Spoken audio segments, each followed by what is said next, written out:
주님, 우리는 예수 그리스도를 믿었고 예수 그리스도를 따라가는 사람들입니다. 주님, 잘 따라갈 수 있도록 우리 주의 성령님, 이 새벽에도 우리를 돌봐주시옵소서. 예수님의 이름으로 기도드립니다. 아멘. 하나님 말씀 출애굽기 12장 11절.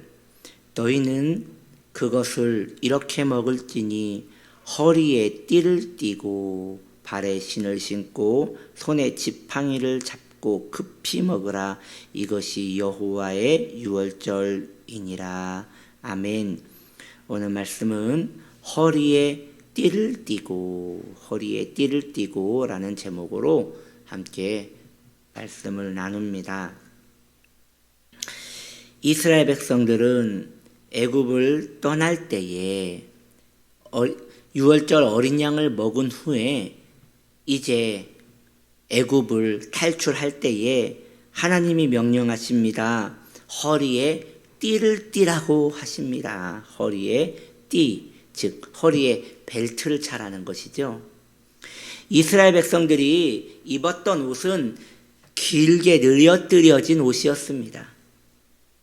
그래서 허리를 매지 않으면 그 옷이 흘러내려서 발에 걸려 넘어질 수 있는 것이지요. 즉 행동을 재빠르게 하기에 불편하게 되는 것입니다.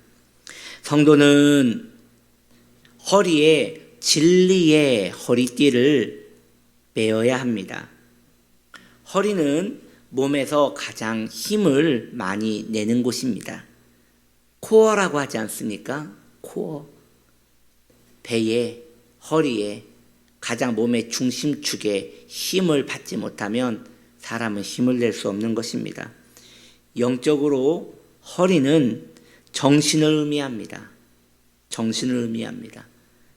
정신을 진리의 허리띠로 매지 않으면 성도는 금세 해이해져서 방만한 신앙생활을 하게 될 것이며 곧 자신도 모르게 세상과 타협하게 되고 신앙은 지루하게 되고 신앙생활에 있어서 어떠한 감격도 느끼지 못하고 세상의 감각과 즐거움의 마음을 뺏겨 자극적인 그런 삶을 살게 되는 것이지요.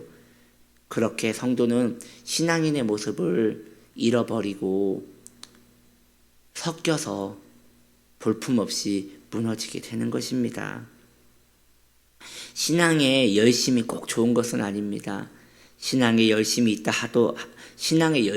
하더라도 진리에 매여 있지 않으면 결국 자신의 정신세계를 컨트롤할 수 없기 때문에 결국 공허함에 빠지게 됩니다.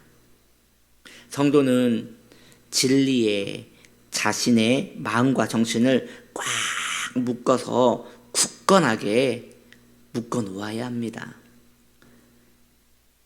인간의 정신은 꼭 야생마 같아서 묶어 놓지 않으면 자기 마음대로 널뛰입니다. 그것을 통제할 길이 없습니다. 그 수많은 상상의 나래와 그리고 정욕에 길들여진 이 정신 상태를 무엇으로 묶을 수 있겠습니까? 세상에서는 이것도 옳다 저것도 옳다 합니다. 진리의 말씀만 아니다, 오로지 주의 말씀만 옳다라고 묶어놓기 때문에 그것에 우리는 묶여 있을 수 있는 것입니다. 진리의 말씀은 그렇다면 무엇입니까? 너무나 그 진리의 말씀 하면 애매하지 않습니까? 여러분, 혼란 느끼지 마십시오. 진리의 말씀은 단순합니다. 오늘 기억하십시오. 다시 말씀드립니다. 진리의 말씀이란 무엇입니까? 우리 주 예수 그리스도의 십자가 복음입니다. 다른 건 없습니다. 우리 주 예수 그리스도의 십자가 복음입니다.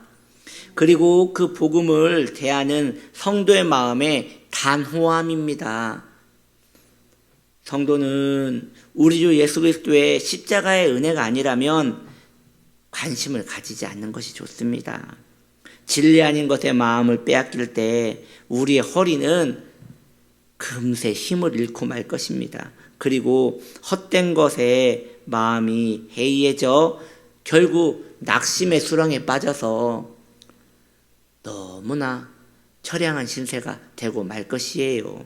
그러므로 견고한 진리, 우리 구주 예수 그리스도의 대속하심, 그리고 그것에 대한 나의 반응, 그리고 그 반응에 대한 나의 상태 점검, 이것들을 민감하게 반응하는 것이 좋은 성도이고 참된 진리를 따라 나아가는 것입니다. 요즘 들어서 제 마음에 아픔이 있습니다. 제가 어느 순간 진리를 이야기할 때 참된이라는 단어를 굉장히 앞에 많이 사용하고 있다는 것입니다.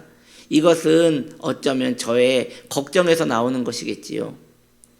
진리 자체가 참된 것인데 진리 앞에 참된이라는 형용사를 붙일 이유가 무엇입니까? 그런데 오늘날 이 시대는 진리라고 하면서도 너무 다른 이야기들을 많이 하는 시대이기 때문에 저도 모르는 사이에 그 참된이란 단어를 자주 사용하게 돼서 주님께 그저 송구한 마음뿐입니다. 사랑하는 성도님들이요, 진리는 하나입니다. 성도가 의지하고 나아갈 유일한 진리는 딱 하나입니다. 우리 주님의 십자가의 대속하심입니다. 그리고 그 십자가를 만난 자가 그 마음에 어떠한 변화도 없고 삶의 경건과 거룩에 대한 몸부림이 없다면 그 사람은 십자가를 못 만난 거예요.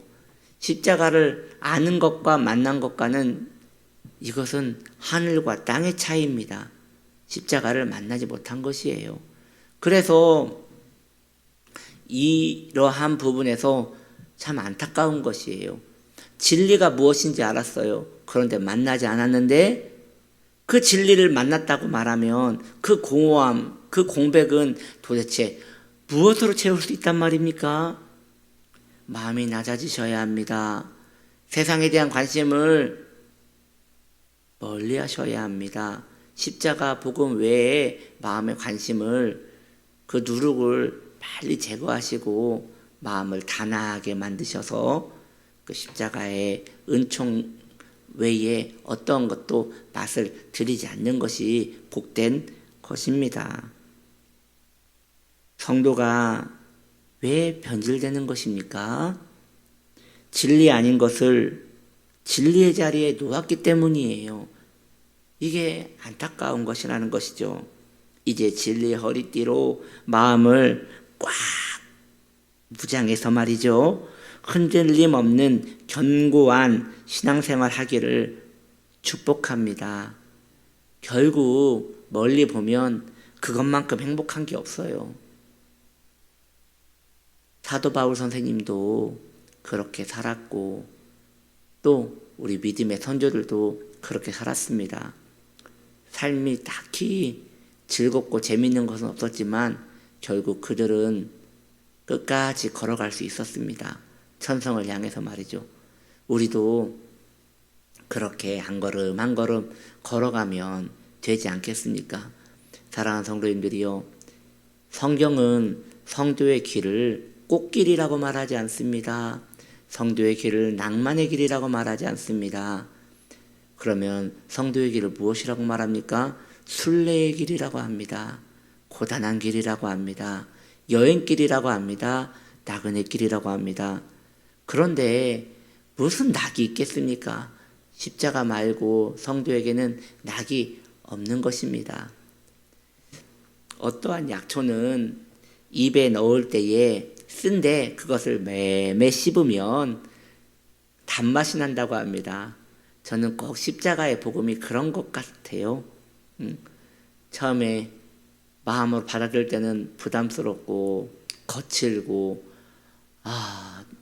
어떻게 이렇게 신앙생활을 하고 살 것인가라는 마음에 부담감이 있지만 차라리 그 속에 들어가서 거기에서 누리다 보면 변하지 않고 흔들리지 않는 이 견고한 거룩한 하늘의 메시지에 마음이 오히려 안도감을 안도감이 생기는 그러한 은총을 누리게 된다는 것이죠. 그렇게 살아가는 저와 여러분 되기를 축복합니다. 할렐루야. 기도하겠습니다. 하나님 아버지, 다른 사람 어찌하든지 우리 주님의 용사된다고 고백했던 이 찬송가의 가사처럼 우리도 지금까지 어떻게 걸어왔든 간에 이제라도 마음을 정하여 우리 주님 기뻐하는 마음으로 한 걸음 한 걸음 걸어가기를 소망하오니 주여 우리의 마음을 보살펴 주시옵소서. 오늘도 주님 생각하며 살아갈 수 있도록 우리의 중심을 지켜 주시옵소서. 예수님의 이름으로 기도드립니다. 아멘.